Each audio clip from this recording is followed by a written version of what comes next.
Bonjour à toutes et à tous, vous nous rejoignez pour votre édition du 15 heures. Nous verrons au sommaire du journal. Le chef de l'État a présidé les travaux de la 18e séance des conseils des ministres.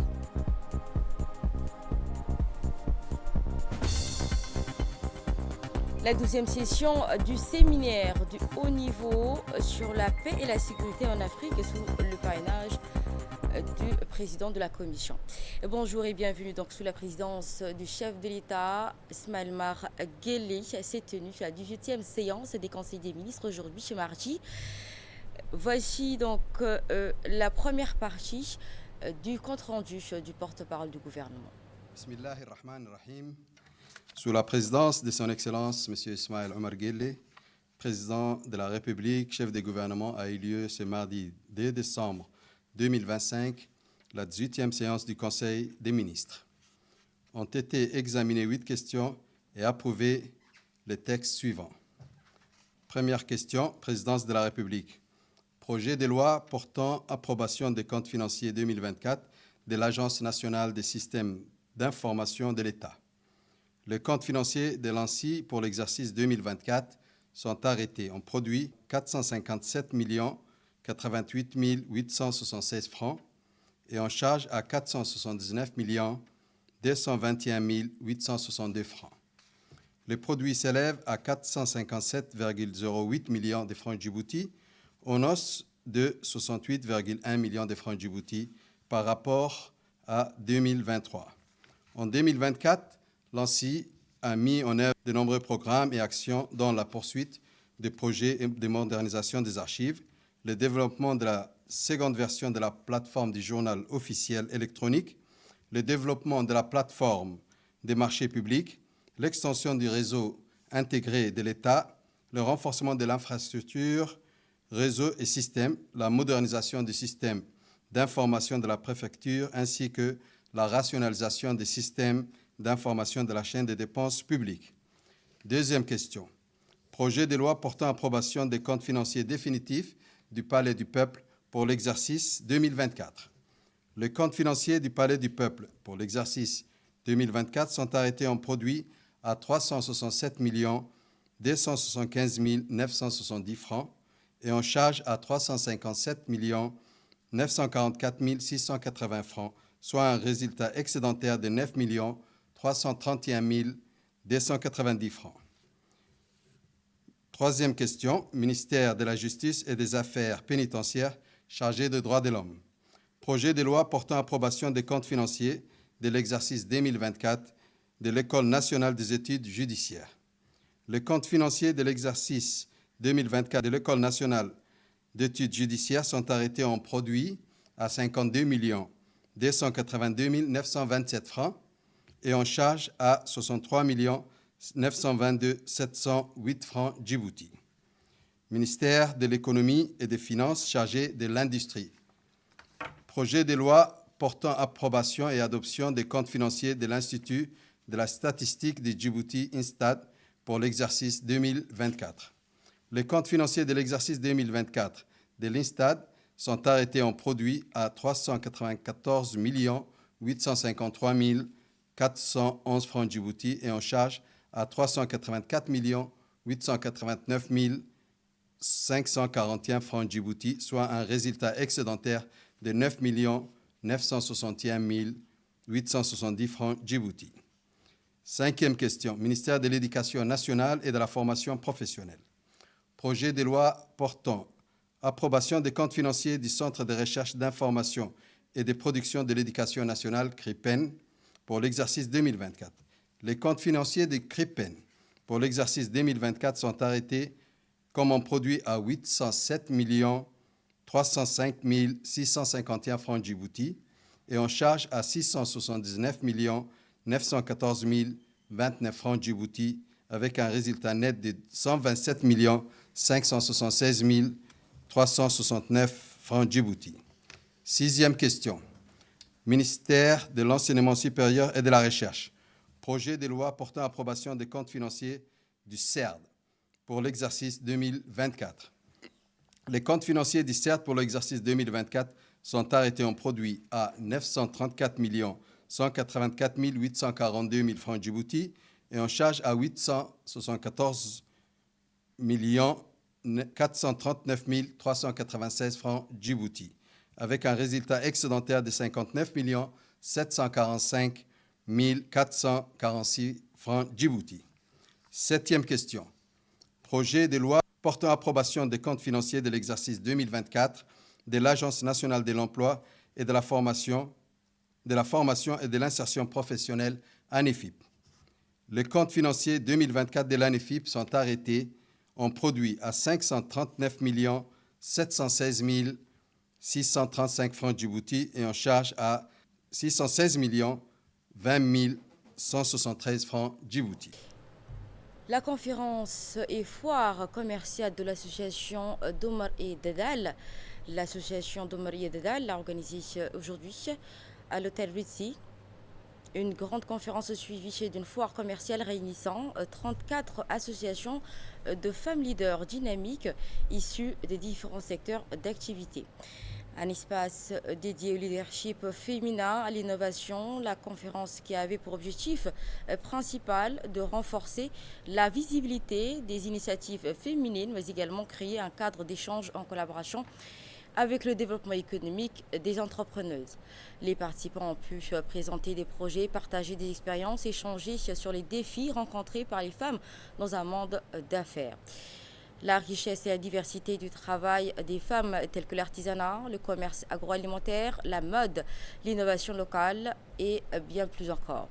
Les participations du secrétaire d'État chargé aux investissements privés, le ministère du Commerce, le ministre du Commerce ainsi que le président de la Chambre du Commerce. Ces institutions ont réaffirmé leur engagement à soutenir les associations féminines, notamment par la formation, à l'accès au financement et à la création d'un environnement propice au développement. Cette rencontre et conférence foire a réuni plusieurs personnalités, sociétés civiles et membres du gouvernement.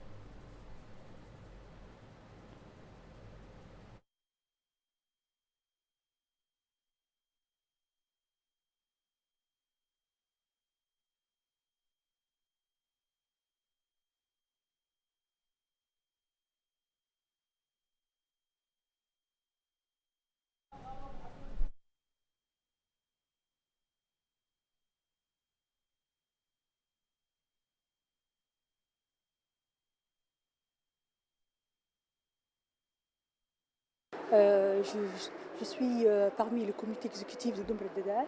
Notre association a organisé la 4e foire commerciale, les conférences, et nous disons à la population djiboutienne, tout le peuple et surtout les femmes, de venir nous rejoindre, soutenir l'entrepreneuriat féminin.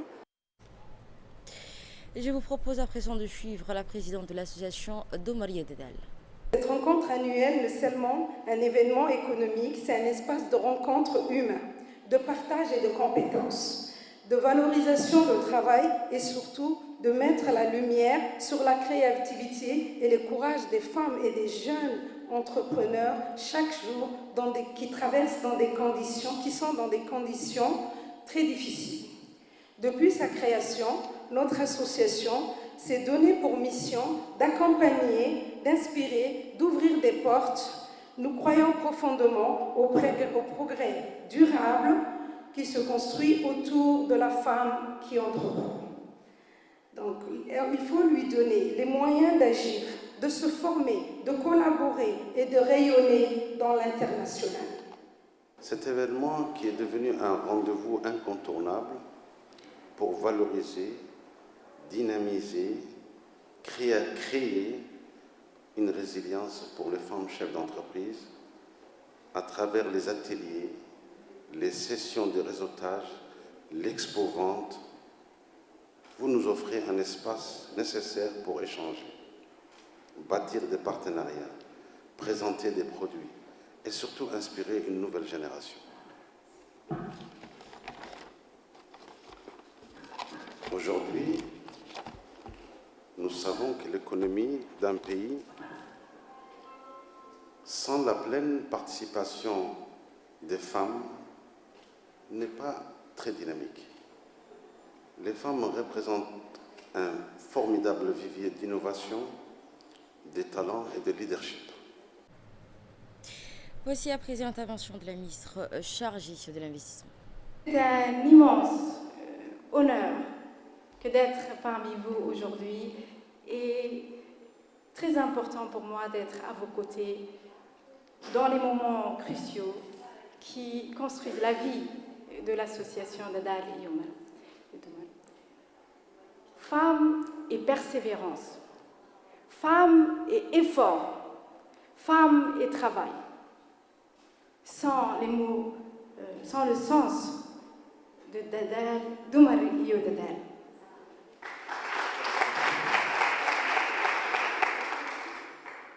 Je profite de cette excellente plateforme pour dire que les femmes réussissent, que les femmes ont obtenu leur victoire.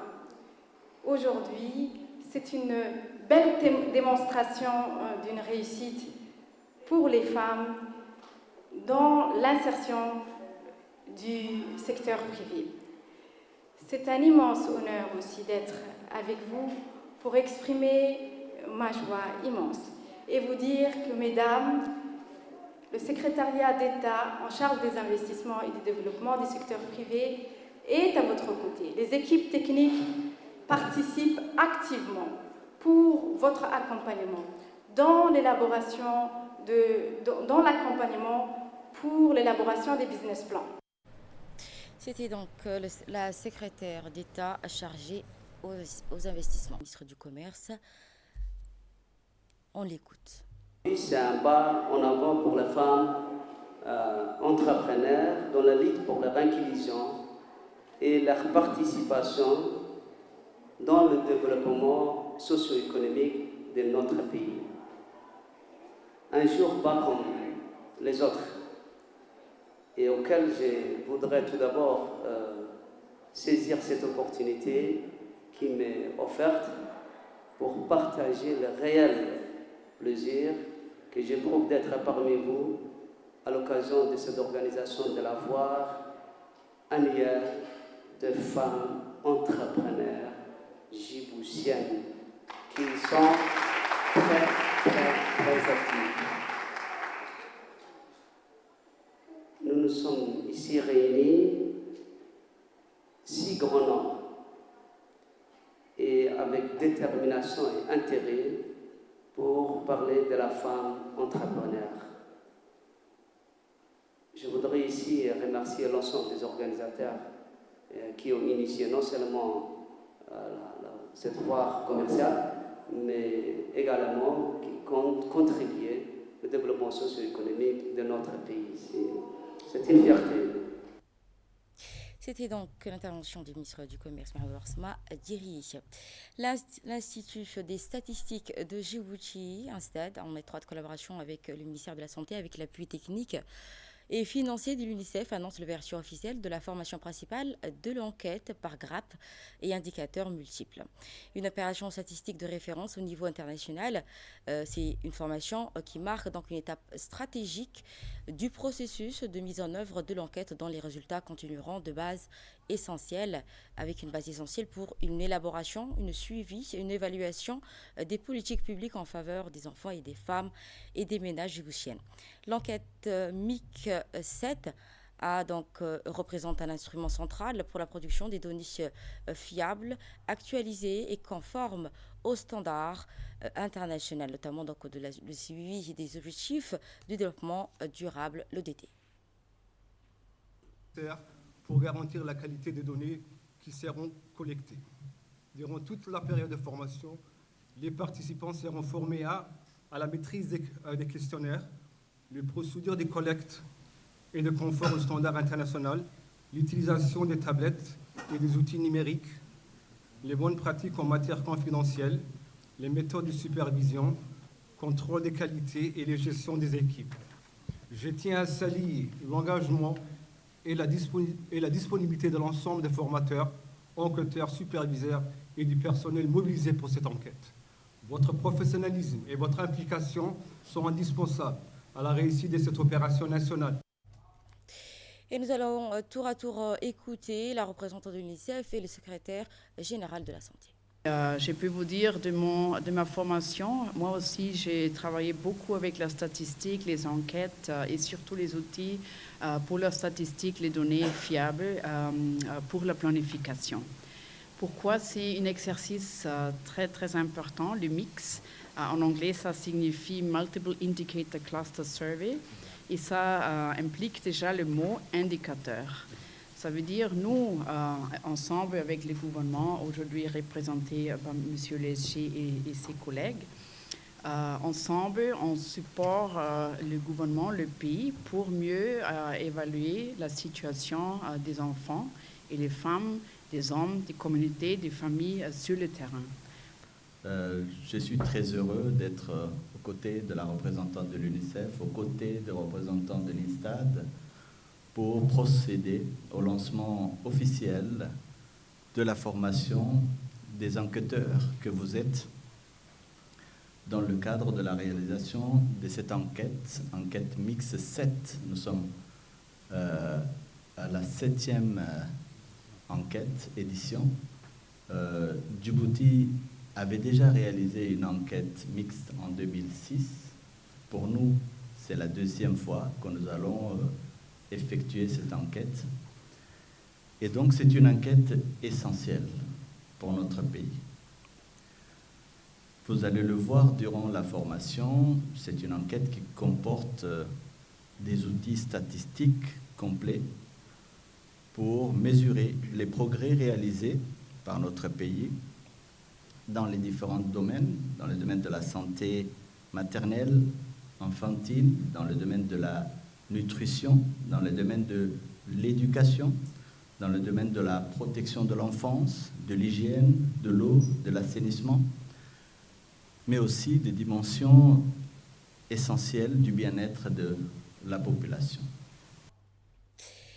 Dans le cadre de la 7e édition de la Semaine nationale de l'handicap, l'Agence nationale des personnes handicapées, la NPH, a organisé ce matin à l'hôtel Aïla une série de 6 panels thématiques majeurs tenus simultanément.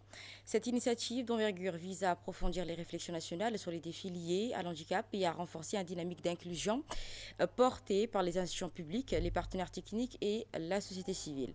Ces panels ont réuni donc des experts responsables institutionnels, acteurs communautaires ainsi que des représentants des associations et des personnes handicapées qui ont permis d'élaborer et d'aborder les différentes structures et enjeux prioritaires répartis en 6 thématiques: l'accessibilité, la mobilité, la santé mentale, les droits humains, l'handicap. Cette inclusion qui permettra donc aux personnes à besoins spéciaux de pouvoir s'intégrer. À travers cette série de panels organisés simultanément par la NPH, réaffirme l'engagement à renforcer la prise en compte des besoins des personnes à besoins spéciaux. Cette 7e séance s'est ainsi donc distinguée par ces échanges approfondis, marquant une nouvelle étape. Je vous propose à présent de suivre une série d'interventions recueillies à cet atelier, que nous verrons donc dans les prochaines éditions. Autre séminaire national de formation et renforcement des capacités à une vingtaine d'animateurs des centres de lecture et d'animation culturelle, ainsi qu'un co-responsable des centres de développement communautaire de la capitale et des régions, a débuté le 1er décembre, hier, au CDC de l'Eyabli. Cette session de formation se déroulera jusqu'au 4 décembre prochain. Cérémonie d'ouverture qui s'est tenue en présence de Mme Asli Mohamed Hussein, conseillère auprès du ministère responsable des sociales. La formation s'est assurée que M. Mohamed Agoussou Oufo, coordinateur du projet, attaché du programme de l'Organisation internationale de la francophonie, d'élaborer plusieurs thématiques afin d'intégrer les communautés. Avec l'évolution rapide des usages numériques et les besoins croissants des communautés, les animateurs de l'AC ont donc élaboré plusieurs thématiques durant cette journée. D'appréhender leurs fonctions, d'appréhender leur rôle et responsabilités au sein des CLAC. Donc, durant 3 jours, nous allons aborder des questions liées essentiellement à la gestion, au fonctionnement, au suivi et à l'animation des CLAC, que ce seront des éléments assez techniques. Donc, c'est des sessions à la fois très importantes, mais qui permettent également de beaucoup échanger avec les animateurs pour comprendre également les difficultés qu'ils rencontrent dans leur fonction et d'essayer ensemble de trouver des éléments de réponse pour leur permettre d'être efficaces et de rendre encore plus dynamique le réseau des CLAC de Djibouti. Un autre séminaire, toujours sur l'application des produits financiers islamiques aux banques centrales. Le comité national de la Charia, relevant donc la Banque centrale de Djibouti, a organisé hier un séminaire intitulé Ambiguïté erreur dans l'application des produits financiers islamiques. L'événement qui s'est tenu dans la salle de conférence du centre Al-Salma de formation et recherche ainsi que consultation, présidé par le Cheikh Ibrahim Ibad Ibrahim, président du comité. Cette rencontre illustrant l'engagement constant de la République Djibouti à renforcer l'écosystème des finances islamiques et à consolider ses cadres scientifiques et de supervision. Le séminaire a été animé par Dr Al-Rumaidi, arbitre international et expert en droit des finances islamiques. Il a également passé en revue durant cette journée les erreurs les plus courantes de l'application des contrats islamiques. Dans une allocution d'ouverture, le président du comité national de la Charia, M. Ibrahim Ibad Ibrahim, a salué l'intervention d'Al-Rumaidi, mettant en avant le rôle majeur de la formation des compétences nationales. Dans ce contexte, il a passé en revue les objectifs les plus importants de ce séminaire cherchant à atteindre, notamment ce qui concerne la mise en évidence des problèmes contemporains liés aux produits financiers islamiques, la distinction entre les soupçons intellectuels et la conception des erreurs appliquées dans lesquelles tombent certaines institutions financières en se concentrant sur les remèdes nationaux de développement. Éducation, cette fois-ci, le CEM de Stade a marqué la journée mondiale du sida. C'était hier grâce à une initiative orchestrée par l'inspection des vies scolaires en collaboration avec le ministère de la Santé, l'équipe pédagogique du collège et ambassadeur du Vivre Ensemble ont mené donc cette sensibilisation. Cet événement a pour objectif de sensibiliser les élèves aux enjeux de la prévention et la protection de lutte contre les discriminations liées au VIH-Sida. Les ambassadeurs du Vivre Ensemble, délégués de classe formés à cet effet, ont été donc au cœur de cette activité. La sensibilisation menée quotidiennement par l'inspection de la vie scolaire dans les établissements scolaires vise à instaurer une culture préventive et respectueuse au sein des communautés éducatives.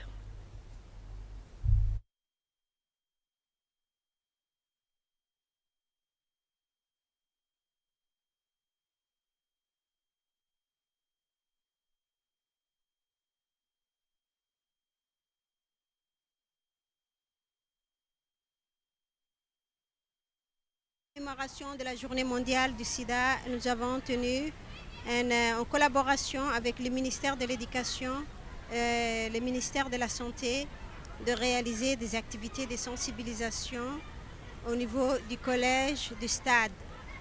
Donc à cet effet, nous avons commencé à échanger et à parler avec des jeunes qui sont au niveau de 9e, de la classe de 9e, sur les aspects de la lutte contre le VIH-Sida, le dépistage et les modes de transmission.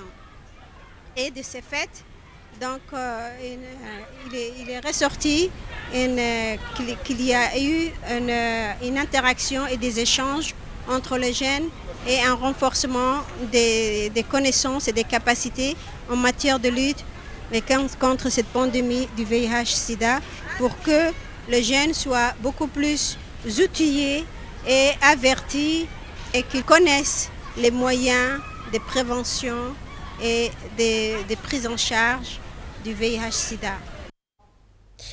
Un atelier national consacré à la validation du plan Palmer, actualisé du plan national d'intervention d'urgence contre les pollutions marines accidentelles par hydrocarbures et autres substances nocives potentiellement. Cet atelier qui s'inscrit dans un dynamique, et c'était ce matin au Palais. La rencontre a été présidée par le secrétaire général du ministère de l'Environnement et de Développement durable en présence des responsables du secteur maritime et de la gestion des risques. Il vise à doter l'arrêt Djibouti d'outils actualisés et conformes aux exigences internationales pour répondre efficacement aux incidents de pollution par hydrocarbures et autres substances dangereuses. On notamment prépare à cette session le directeur des affaires maritimes, le représentant du PERSGA, ainsi que le secrétaire exécutif chargé à la gestion des risques et des catastrophes. Dans ce contexte, le ministère de l'Environnement a procédé à une révision complète du plan Polmer. Nous devons renforcer la coordination interinstitutionnelle et améliorer la capacité d'intervention face aux risques de déversement accidentel. Nous tenons à remercier tous les partenaires qui nous ont soutenus durant ces projets.